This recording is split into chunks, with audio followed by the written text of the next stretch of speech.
Şinjanның har qaysi joylaridagi do'stlarni Qumulda o'tkazilmoqchi bo'lgan 17-navbatlik Qumul qovuni bayramiga taklif qilamiz.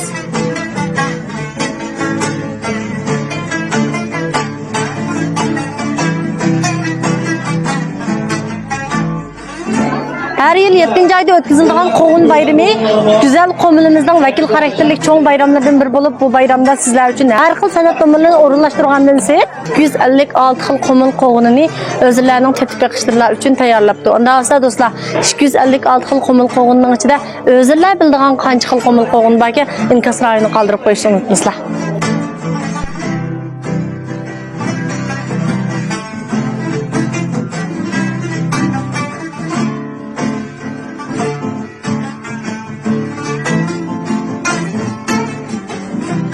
Hazır turayotgan o'rnim bo'lsa, Qovun bayraminiki yemek-içmek ko'chisi bo'lib, biz sizlarni 19, 20, 21, 22, 23-yillardagi Qovun bayramida saqlaymiz.